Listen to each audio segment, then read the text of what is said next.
Hey everybody.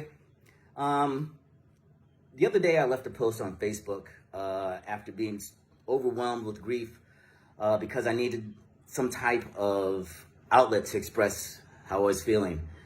And I left a post. And there were many likes and comments that I really appreciate, expressing support for my post. But there was one comment in particular that was so controversial that I couldn't respond immediately. And I wanted to wait until I could do so without a lot of emotion. While the comment was potentially offensive to many to comment to my post, I was very surprised that this person was willing to share his thoughts that I'm sure he knew were unpopular and could be misconstrued as racist. I'll go on the record, I for one don't think that at all, and hold no ill will. But what I was afraid of was that this person might be attacked by others online and he might delete the post before I had a chance to reply. And that's exactly what happened. So, first off, again, his comments may have been a little bit offensive. I don't blame him or hold any ill will. In fact, exactly the opposite. I appreciate the fact that he had the courage to speak his mind. I saw this as an opportunity to have a discussion with those like-minded people who didn't have the courage to speak their minds like he did. So here's the post, and I respect his desire to, because he deleted the post, his desire for privacy. Just real quick, Lee, I totally understand your point, but I also believe at the same time there needs to be a conversation about how we got here. And when a population group of 6% of the population is perpetuating almost half the crime, failing to address it is just blaming others and not addressing the cause. When you look at the fatherless family rate, black on black shootings, until the causes are addressed, is it really practical to expect change? Now, what I really love and appreciated most about this post and how it began, there needs to be a conversation about how we got here. There needs to be a conversation. Beautiful.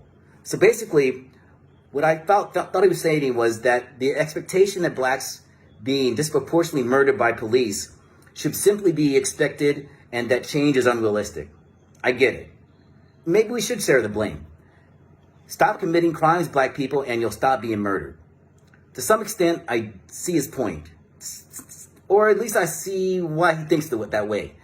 The sad part about Facebook is when folks disagree with your thought process, they simply unfriend you, disengage, or delete their posts. Thus no dialogue happens, and these people sit in their silos where no outside ideas are being introduced. We need to have a conversation. So that 6% statistic that he quoted was from a controversial Facebook post left just days after the murder by someone named Candace Owens, who is a super conservative black political activist, and it said many times that racially motivated police brutality and systemic racism is a myth. And in her post, she takes a lot of time to bash George Floyd's character and describe in detail his criminal history. Now, look, no one ever claimed that George Floyd was a saint, so why this knee-jerk response to attack his character? It hints that somehow he may have deserved it, that somehow if he were a nicer person, he would be alive right now. Bullshit. Let me stop and stress, though, this is not a political issue. This is a moral one. Still, that 6% statistic got to me. What people like Candace Owens do not understand is that systemic racism exists, and more importantly, there's racial bias in the criminal justice system. I'm certain that many like her believe that this is total bullshit, so let me take the opportunity to explain. But first, here's the complete stat that Candace Owens used that was being referred to. Black men account for 6% of the population in the U.S., yet account for 40% of murders compared to whites, who represent 60% of the population.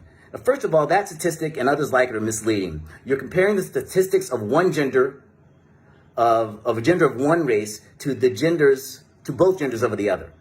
Still, the core message is black men are disproportionately arrested and incarcerated, but only make up a small segment of the overall population.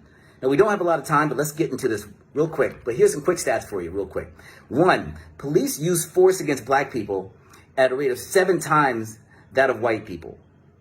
Black Americans are 2.5 times more likely to be killed by police than white Americans. And 3, in Minneapolis, where George Floyd was killed, 1 in every 1,000 black men can be expected to be killed by police. Now think about it. Much of the criminal justice system was built and established during the Jim Crow era. This system was created to preserve racial order. And for most of the 20th century, this was the primary function. The fact that the same system still might have some racist attributes shouldn't be a shocker. Today, these same police officers have been raised and trained their entire lives to fear the black community. So naturally, wouldn't they be more likely to arrest them? Wouldn't they be more likely to shoot and kill someone, even accidentally, after being trained to fear blacks? If you are black and you have a dispute with a white person in America, it's natural to feel more afraid than the white person. If I were white, I would feel pretty good. I would feel like, oh shit, the cops just showed up. They got my back. But let's dig a little bit deeper. Racial profiling exists and is another cause for the racial disparity of blacks to whites in the criminal justice system. The running joke for police is when it comes to racial profiling, it never happens, and it works. Take stop and frisk, for example, a policy specifically targeted that specifically targeted blacks and Latinos. In 2011, of 700,000 stops in New York, nearly 90% were black or Latino. Between 85% and 90% of those stops produced no arrest, no citation, or any evidence of criminal activity. Now, you need more? Sure. Blacks and whites use drugs at almost exactly the same rate, but the imprisonment rate of blacks for drug charges is almost 6 times that of whites. Need more? According to the Justice Department, in 2012 or between 2012 and 2014, black people in Ferguson, Missouri made up 67% of the population, but accounted for 85% of vehicle stops, 90% of citations, and 93% of arrests. Blacks were more than twice as likely as whites to be searched after traffic stops, even though they proved to be 26% less likely than whites to be in possession of drugs or illegal drugs or weapons. Now, I can give dozens of more facts like this, but we just don't have time. Just wanted to get, a conversation started potentially, or just respond. Now, ironically, the same day as George Floyd's death, Amy Cooper, a white lady walking her dog in the park, called the police on Christian Cooper, no relation, and someone recorded. In the video, she says, "I'm going to tell them that there's an African-American man threatening my life." Now, she knew Mr. Cooper would be scared because the police would likely assume that he was guilty before they even got there. She knew that she could weaponize the police. It's like waving a gun at someone because there's some small probability that Mr. Cooper's life is just put in jeopardy. Now, Trevor Noah said it best the other day. We have a social contract in modern society which says that if I steal or you steal, that we can call an authority figure to come and make sure that justice is served. But the social contract has been broken because that authority figure is killing us. Thanks for listening. Thanks for your support. Thanks to the person who posted that comment that I consider a conversation comment. Hopefully this helped. Hopefully you can at least empathize, even just a little. And to all those suffering during these tough times, stay safe.